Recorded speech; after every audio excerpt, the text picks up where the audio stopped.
Right. Okay. Elliot and Bella, I'm Jeff.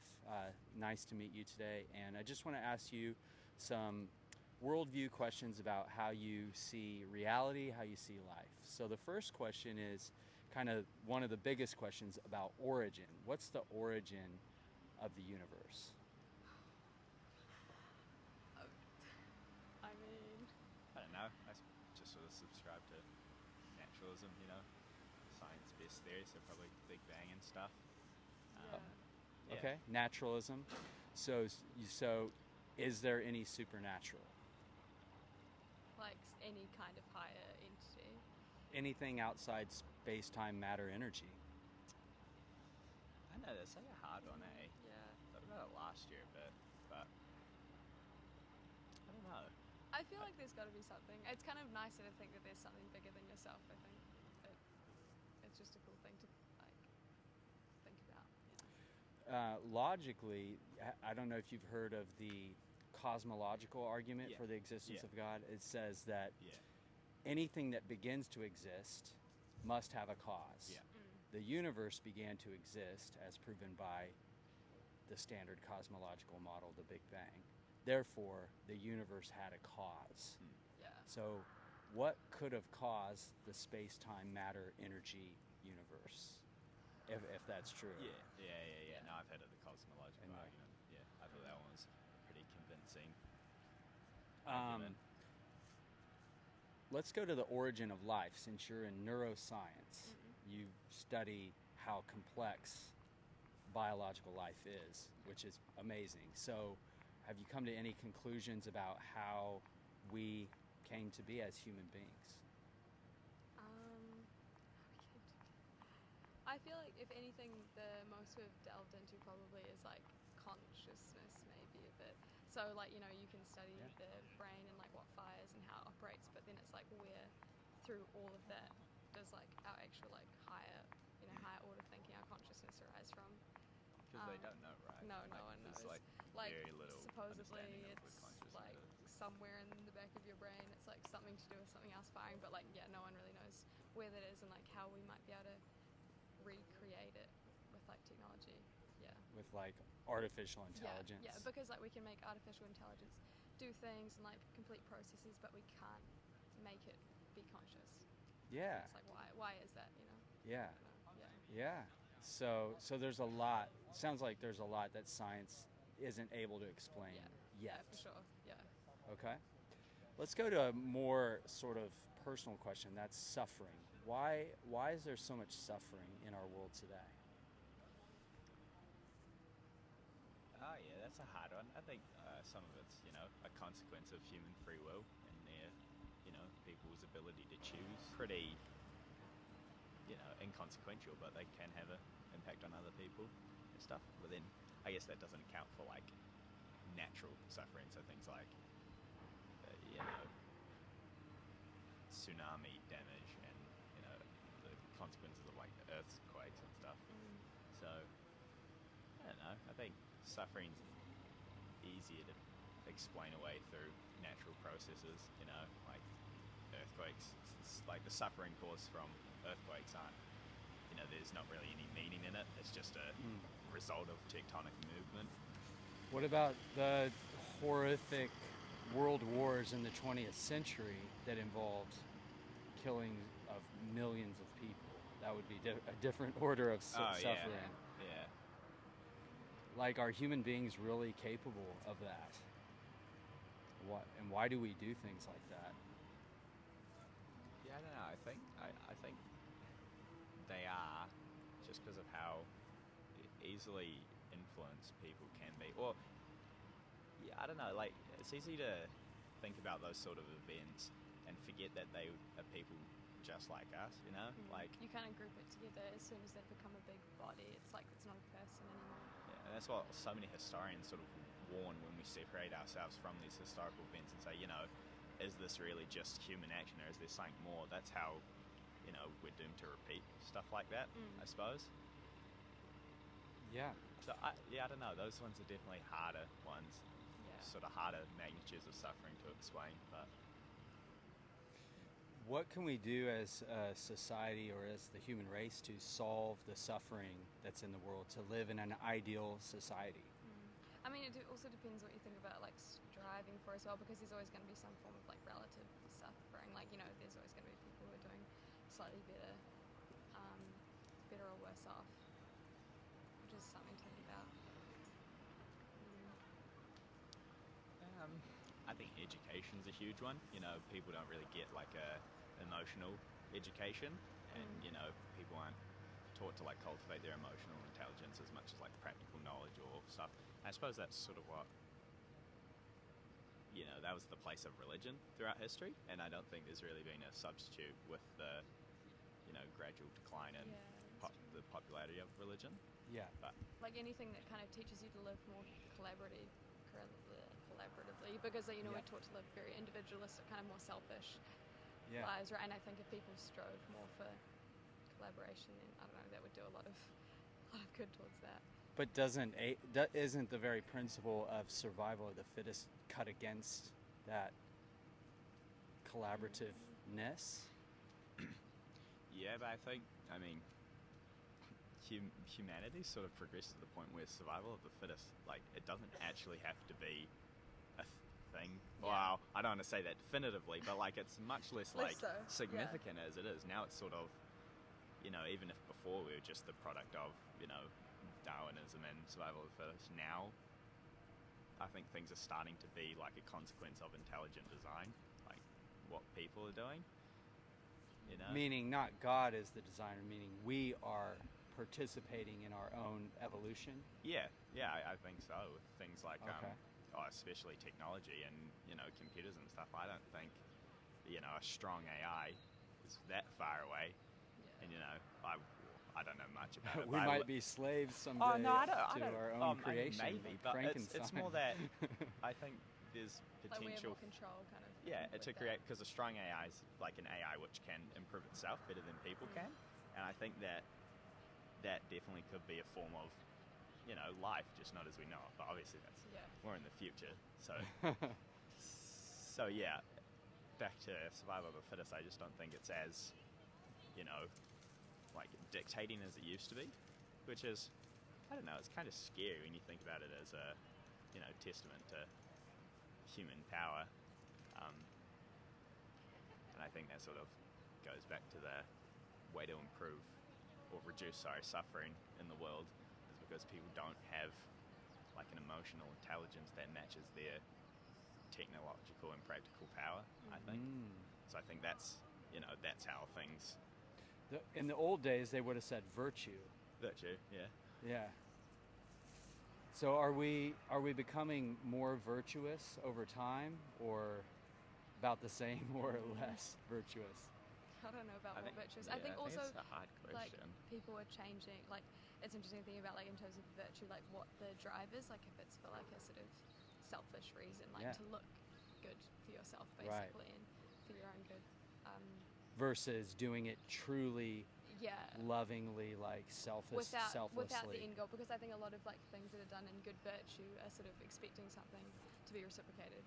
And that's not as good as the other type, which is truly from... Yeah, because it can lead to things going wrong when it doesn't, you know, when it isn't reciprocated. Yeah. Okay, yeah. So what's going to happen in the future, realistically, to humanity?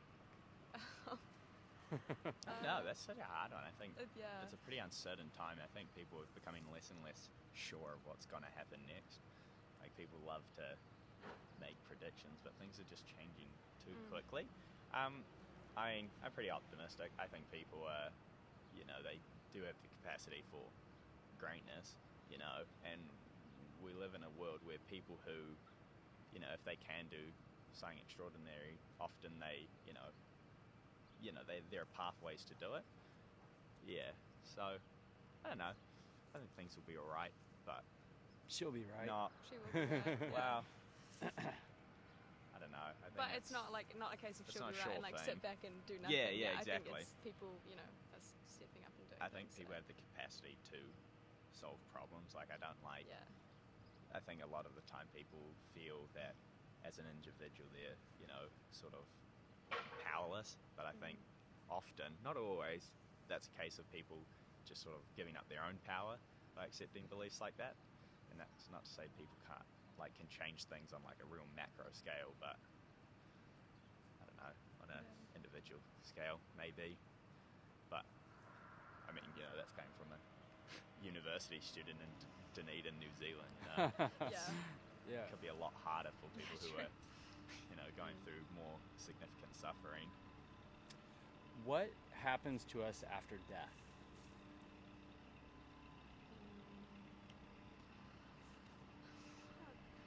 I don't know. I haven't died yet. Me neither. Yeah, I don't know. I think it's hard to know. Perhaps your grandparents have, or your great-grandparents, or a friend. So is there consciousness? We talked about consciousness. Is there consciousness after death? I mean, I don't know. Like, I think same with the idea of like thinking if there's other things in the universe. Like, it's kind of nice to think that there's something because it's more comforting to think about that than just thinking that's it. Like whether or not it's true. It's just. It's nice to believe. Yeah, exactly. What if there was some proof that there was something beyond? Have you heard of near-death experiences? No, I mean, they're documented from around the world, all cultures. Like, isn't people like seeing a bright light? Yeah, but I think I don't know. A lot of that is I'm pretty skeptical about that. Like in terms of people sort of convincing themselves there's something because they do want to believe it, and so it's like anything that is any sign of that is like, oh, I'll like latch onto that, Seems to be a fairly human desire to live beyond this life because every religious system has something. I don't know. There's so much good here. It's kind of like you don't have to think that far. Okay, ahead, there's so much good here. Yeah, well, I think there's so much like explore and like do and change, improve. It's like why think so far ahead that it's like, oh, I have to have this next thing beyond myself. Okay. I think also stuff like that is also maybe a way of people coping with their mortality because it is a big part of people.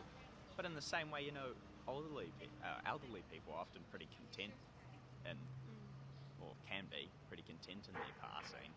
So I think, near-death experiences, maybe that's just, you're not ready for it, it's not coming, so. Yeah. But no. I think going back to what happens after you die, I think, there's still a part of you that remains. I know, conservation of energy and stuff, you can't actually go anywhere, just sort of transform into something else. And, that can be meaningless to some people or it can have meaning for other people. Like, I'm not sure that there'll be a preservation of consciousness, but I don't think, You're just gone. You're just gone, yeah. So is there a moral judgment of whether we've lived a good or bad life, morally? I don't think heaven after your death. And heaven and hell as well. No, I don't think so. I think you've got,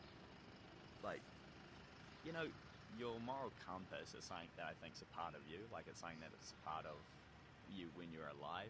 Like, when you're doing something wrong. Even if you do it anyway, you can feel it, you can do it. And I mean, that's what Socrates did, right? He had this, voice in his head that was telling him when he was doing something dumb. And he was like, well, what if I just didn't do that? What if I just really listened to it? And that's sort of why he's, remembered all these years later. I think it was Socrates, when he was put on trial in Athens and everyone was like, you're going to be sentenced to death, you should leave. He was just like, no, my voice in my head's telling me to stay. And so he did, and he seemed fairly content even when he was executed. So I think, the moral judgment on people is, while they're alive, not necessarily after death. Okay. Yeah. So what you think is the purpose of life, like the ultimate purpose, assuming what you have said is correct, that we come from Big Bang, all the way to, well, science says there will be a big freeze. So big crunch. Yeah, big crunch or the big freeze. So assuming that's correct, and there's no afterlife, what's the point of all this? What's the purpose? I think a lot of that is basing it on your own, like, you know, who's to say there's like some ultimate purpose. It's like creating that for yourself. I think, yeah, it's like quite cool to think about the fact that you do generate your own sort of purpose and you do things towards that. Very postmodern, Yeah. right? Yeah. Do you know what postmodernism? A little. Yeah. Like, That's the idea that there's no grand meta narrative, so that we don't go into despair, we invent our own sort of purpose, create our own purpose, even though ultimately there's no purpose. Yeah. So is that what you're saying? Yeah, I think so. But you're pretty sure there's no grand purpose. I don't know. What if there was? I mean, would it change anything? Yeah. Like, because if there is, you know, like how does that impact what we do on an everyday basis, you know? Can I share with you Yeah. some possible answers on this question, on these questions, just from a different point of view, to give you something to think about, because that really leads in. So I'm a Christian. So from the Christian worldview, it's very simple. It's creation, fall, redemption through Jesus, and restoration. So it starts with God. He's perfect. He's powerful. He creates this wonderful universe. We see hints and fingerprints of that in the cosmological argument, in the intricacies of our body, neuroscience, the fine-tuning of planet Earth for life, the Goldilocks zone. I mean, there's all these things that come together that, you know, that show us, at least from the Christian viewpoint, that God exists. The Bible also says, though, that we have free will. We're different from the animals. We have a moral compass, and we had stewardship responsibilities over the earth, which is, if you want to talk about environmental philosophy from a Christian viewpoint, that's the basis of it, is we're here to care for the plants, animals, and earth. Yeah. We're stewards under God's sort of direction. We're not doing a very good job. So the fall is when the first man and woman, our great grandparents, rebelled against God. And when they did that with their free will, sin and death came into the world and corrupted the universe that we live in. So it's what we experience today is quite different than what they would have experienced before the fall. And so ever since then, God has, out of love, has wanted to reconcile us and basically break the curse, to destroy sin and death, so that we could be restored to a relationship with Him. And that's, of course, the Messiah, Jesus. So the Old Testament, the first half of the Bible, is basically saying one thing. Its message is very clear. One day there's going to come a Messiah. He's going to be God and man in one person, and He's going to save humanity from sin and death. So 2,000 years ago, Jesus came. He fulfilled the prophecies. He was born in the right place, Bethlehem. He had a virgin mother, but no human father, so that He could be fully God and fully man. And then as He grew up, He did miracles. He led a perfect life. He fulfilled all those prophecies. He made the blind to see. He raised the dead. He turned water to wine, to show that He's come. But ultimately, that wasn't enough for Him just to come. He had to actually die as a substitute for us, taking the penalty that we deserved because of our rebellion upon Himself, and paying the price and satisfying the justice of God. And so, you know, the most famous verse in the Bible is John 3:16, "For God so loved the world that He gave His one and only Son, that whoever believes in Him will not die but have eternal life." And 3 days after He died on the cross, He rose from the dead. So when He came back from the dead, and that's just historically verifiable, it's really good evidence for Jesus' resurrection, that proves that there is life after death, that we can have life after death, and that through Him we can be saved from sin and death. And so He basically 2,000 years ago told His 12 disciples to go spread the good news, that for humanity, there's a second chance opportunity. There's forgiveness and eternal life available on one condition, and that's not performing good works or trying to be good, through trust, through simple faith in what Jesus has already accomplished. And so that's creation, fall, redemption through Jesus, and then finally restoration. So the Bible ends with a new heavens and a new earth, where all the believers of all the nations in all of history will be together forever in a new world. Kind of like if you've watched The Lion, the Witch, and the Wardrobe with C.S. Lewis. He was a Christian. He was an atheist. He became a Christian through the moral argument that you were kind of talking about, the moral compass. He couldn't get away from the fact that where did that moral compass come from? Why does every person on earth have a moral compass that goes beyond just time and place and circumstance, that tells them that courage in battle is always right, or cold-blooded murder is always wrong? Well, that's God's fingerprint inside of us saying, I'm here, there is a standard, and you've fallen short. But through Jesus, you can be restored, not because of your goodness, but because of Jesus' goodness.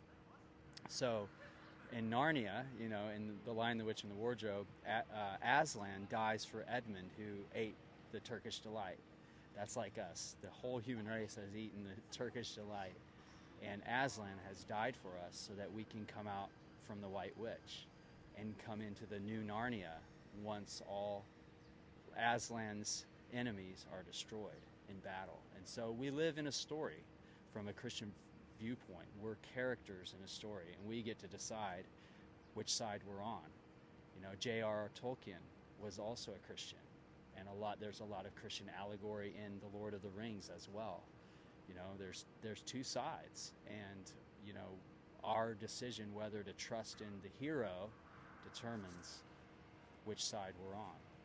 And so basically I want to encourage you guys to keep going in your thinking about philosophy, worldview. Maybe read the Bible, give the Christian viewpoint a serious look, because it in my opinion, it answers the deep questions in a consistent way better than any other worldview that's out there, including atheism. And it provides a basis for society as well, because it gives us absolute ethics, not from ourselves, which can be changed, but from a source outside of us, a transcendent source. And like you were saying, that we'd like to believe there's something beyond, and there is. And God is there. He does love us. He does care about us, and He has a plan for us. But He's a gentleman. He's not going to force the issue. He leaves it up to our free will to come to Him. And when we do that, He welcomes us with open arms.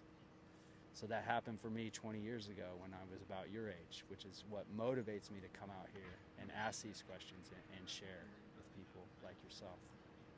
Does that make sense? Yeah, I get it. Yeah. Thank you. Those were Yeah. thought-provoking questions.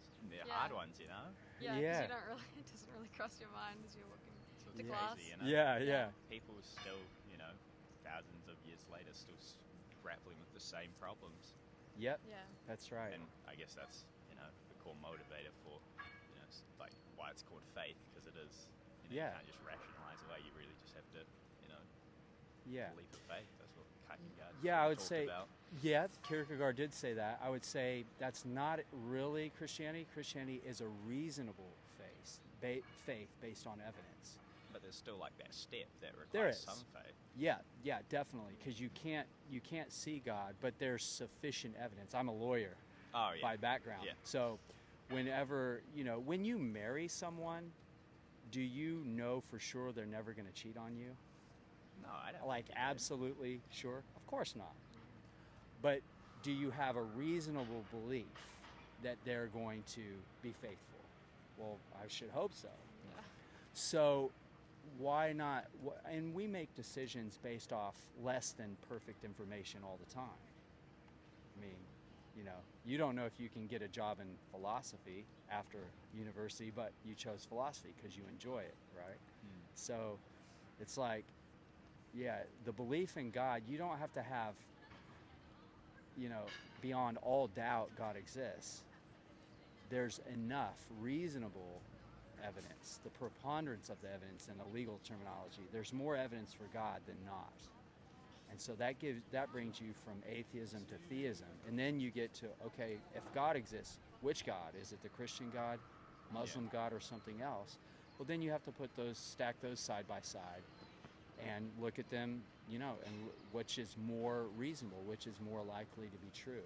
And I think with the fulfilled prophecies of Jesus and the fact of his resurrection, which is even non-Christian historians can't really explain.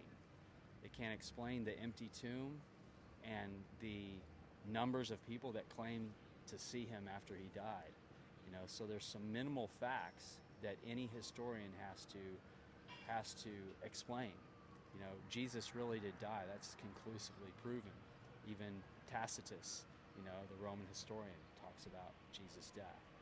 And then there's the empty tomb, the fact that crucifixion was a very horrible way to die, and the fact that over 500 people claimed to see him risen from the dead.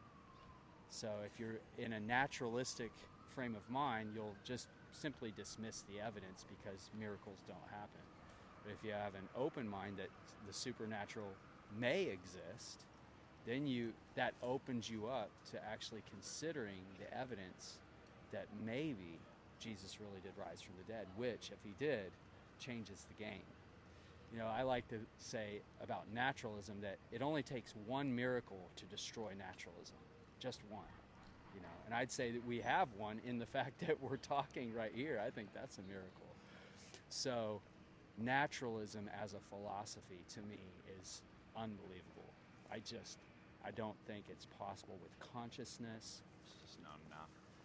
It takes more faith to be an atheist than a theist, I think. Yeah, no, I definitely see. No, I'd say that's pretty valid. I definitely think atheism in itself is also like a religion, which I think a lot of atheists sort of dismiss. Yeah, that's right. You're definitely right. Where If you takes some faith. Yeah. If you define religion as worldview, which that's why I say worldview, then we all have a religion. We all have a worldview that is taken on faith at a presuppositional level. Naturalism assumes from the start that supernatural doesn't exist or is irrelevant. And so it can't prove that. Science can never disprove the supernatural. It doesn't have the capacity to do that. So it's taken on faith that the supernatural doesn't exist. But why? Why take that on, why should we think that to be true when we see quite a lot of evidence that the supernatural probably does exist? So, anyways, we can stop the video now. I can see you're thinking, but do you have any other questions or comments before I shut this down? No, Okay. Cool. Well, thank you, Jeff. Yeah.